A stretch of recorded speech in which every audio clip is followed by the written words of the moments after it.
வணக்கம் மக்களே. உங்களுடைய நரம்புகள் வலுப்பெற உதவக்கூடிய அந்த சூப்பர் ஃபுட்டை நாம் பார்க்க போகிறோம். ஸோ இந்த ஒரு பதிவை மிஸ் பண்ணாமல் பார்த்துக்கோங்க.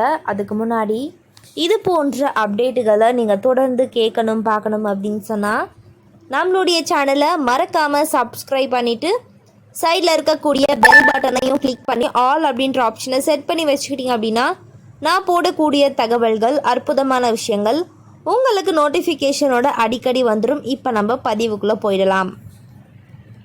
நரம்பு மண்டலத்தை ஒருவர் வலிமையாக வைத்திருக்க எந்தெந்த உணவுகள் உங்களுடைய டயட் லிஸ்ட்டில் சேர்க்கணும் அப்படின்றத இந்த ஒரு பதிவில் நம்ம பார்த்துடலாங்க.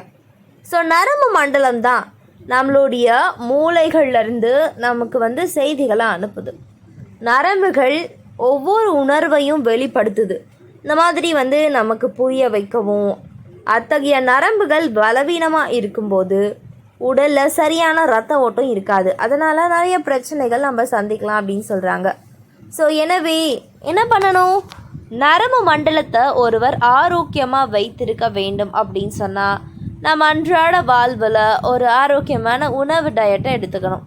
ஸோ அந்த டயட்டு அப்படின்றத விட நம்ம சக்தி வாய்ந்த உணவுகளை நம்மளுடைய உணவுகளில் சேர்த்துக்கிட்டாலே போதும். ஸோ இதை இப்போ தான் சாப்பிட்ணும், அதை அப்போ தான் சாப்பிட்ணும் அப்படியெல்லாம் எந்த ஒரு கட்டுப்பாடும் கிடையாது. ஆரோக்கியம் தரக்கூடிய அந்த உணவுகளை நீங்கள் எடுத்துக்கிட்டால் மட்டும் போதும். ஸோ ஒமேகா 3 கொழுப்பு அமிலங்கள் நரம்புகளுக்கு மிகவும் முக்கியங்க. விதைகள் மற்றும் நட்ஸ், வால்நட், மீன்கள், பாதாம், ஆளி விதைகள் போன்றவை அத்தியாவசிய கொழுப்பு அமிலங்களை கொண்டிருக்கு. எனவே இந்த கொழுப்பு அமிலங்கள் உணவில் சேர்த்துக்கொள்வது நரம்புகள் வலுப்படுத்த மிகவும் பயனுள்ளதாக இருக்கும் அப்படின்னு சொல்கிறாங்க. ஸோ அதுக்கப்புறம் பார்த்திங்கன்னா ஒமேகா 3 கொழுப்பு அமிலங்கள் முழு தானியங்களான கைக்குத்தல் அரிசி, பார்லி, திணை போன்றவற்றில் வைட்டமின் பி அதிகமாக இருக்குது. ஸோ வைட்டமின் பி நரம்புகளுடைய ஆரோக்கியத்திற்கும் ஒரு அத்தியாவசியமான ஒரு விஷயம் அப்படின்னு சொல்கிறாங்க. உங்களுடைய உடலில் பார்த்திங்கன்னா உணவில் சேர்த்து கொள்ளக்கூடிய ஒவ்வொரு விஷயங்களும் அது நல்லா இருக்கா, நம்மளுடைய உடலுக்கு ஆரோக்கியத்தை அள்ளி தருதா அப்படின்றத நீங்கள் பார்க்கணும். Vitamin B, vitamin C, vitamin E, magnesium, தாமிரம், ஃபோலேட் மற்றும் கால்சியம் ஆகியவை பச்சை காய்கறிகளில் அதிக அளவில் காணப்படுது அப்படின்னு சொல்கிறாங்க.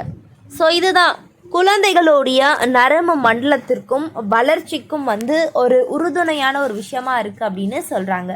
ஸோ ஆரோக்கியமாகவும் எலும்புகளை வலுவாக பாதுகாக்கவும் நம்ம என்ன மாதிரியான விஷயங்களை எடுத்துக்கணும் அப்படின்னு கேட்டிங்கன்னா அந்த மாதிரி பச்சிலை காய்கறிகளும் பழங்களும்.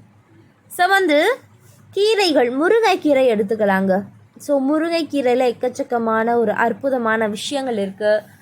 ஸோ இரும்பு சத்து, ஃபோலேட் இதெல்லாம் இருக்கிறதுனால உங்களுடைய ஹெல்த்துக்கு ரொம்ப நல்லது.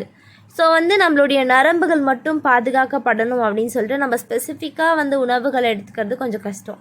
அதனால் நம்மளுடைய உடலுக்கே ஒரு ஆரோக்கியத்தை அள்ளி தரக்கூடிய இந்த காய்கறிகளும் பழங்களும் நமக்கு அவ்வளோ நன்மைகளை கொண்டிருக்கு அப்படின்னு சொல்கிறாங்க. அதுக்கப்புறம் உலர்பழங்களை சாப்பிட்றதுனால பல்வேறு நன்மைகள் உடலுக்கு கிடைக்குது.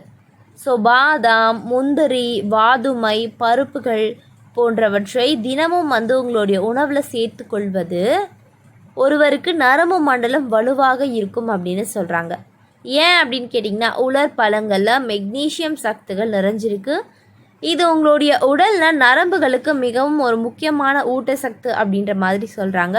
ஸோ கண்டிப்பாக உங்களுடைய உடலுக்கு ஒரு ஆரோக்கியத்தை அள்ளி தரக்கூடிய நிறைய விஷயங்களில் இதுவும் உண்டு அப்படின்றதுல எந்த ஒரு சந்தேகமும் கிடையாது. ஸோ நரம்புகள் வலுப்பெற, நம்மளுடைய நாடி நரம்புகள் வலுப்பெற தினமும் ஒரு உணவுகள் எடுத்துக்கணும். இதெல்லாம் சாப்பிட்டா தான் உடல் ஆரோக்கியமாக இருக்கும் அப்படின்னு நிறைய விஷயங்கள் நீங்கள் கேள்விப்பட்டாலும் எது உங்களால் முடியும், எதெல்லாம் எடுத்துக்க முடியும் அப்படின்றத நீங்கள் பார்த்துக்கிட்டு எடுத்துக்கலாம். ஸோ அடுத்த விஷயம் அவகேடோ பழம். ஸோ இந்த பழத்தில் இருக்கக்கூடிய வைட்டமின் டி மற்றும் வைட்டமின் கே ஆகியவை நரம்பு மண்டலத்திற்கு மிகவும் உறுதுணையாக இருக்கும் அப்படின்னு சொல்கிறாங்க. ஸோ இந்த ஒரு பழமானது ஒரு சிறந்த உணவும் கூட.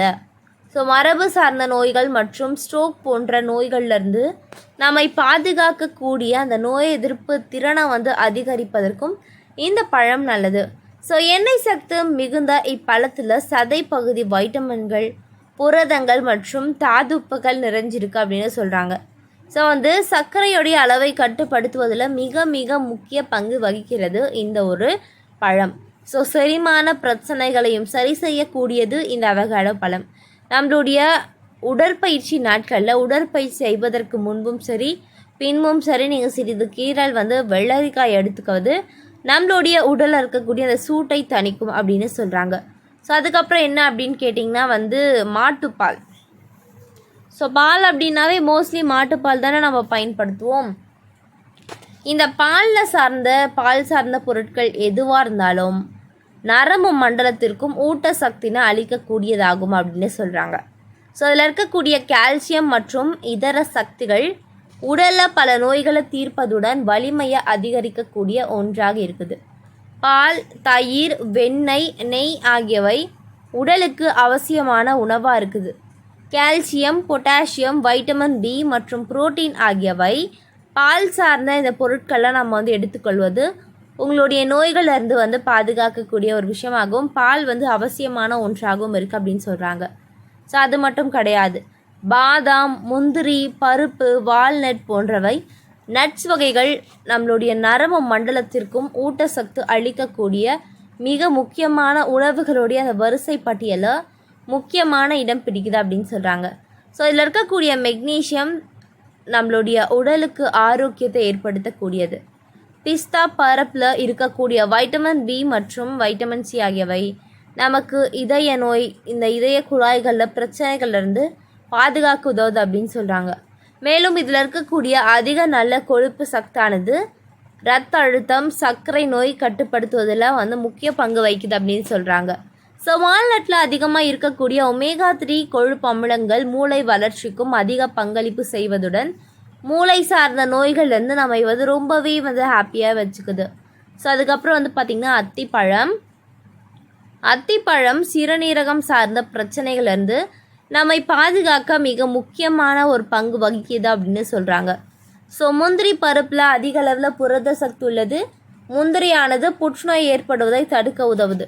மேலும் உடலில் நோய் எதிர்ப்பு சக்தியை அதிகரிக்க உதவுது. பாதாம் பருப்பில் ரத்தத்தில் உள்ள ஈமோகுளோபினை அதிகரிக்க இந்த ஒரு விஷயம் பயன்படுது. ஸோ இந்த ஒரு பதிவில் நான் சொன்ன அந்த சின்ன சின்ன விஷயங்கள், ஸோ காய்கறிகளாக இருக்கட்டும், நட்ஸ் வகைகளாக இருக்கட்டும், ஏதாவது ஒன்று நீங்கள் தொடர்ந்து எடுத்துக்கலாம், ஆரோக்கியமாக இருக்கலாம். இது போன்ற நிறைய விஷயங்கள், அற்புதமான ஒரு தகவல்களை நீங்கள் தொடர்ந்து கேட்கணும் பார்க்கணும் அப்படின்னு சொன்னால் நம்மளுடைய சேனலை மறக்காமல் சப்ஸ்கிரைப் பண்ணிவிட்டு சைடில் இருக்கக்கூடிய பெல் பட்டனையும் கிளிக் பண்ணி ஆல் அப்படின்ற ஆப்ஷனை செட் பண்ணி வச்சுக்கிட்டீங்க அப்படின்னா தொடர்ந்து பார்க்கலாம், ஆரோக்கியமாக இருக்கலாம் மக்களே. நன்றி, வணக்கம்.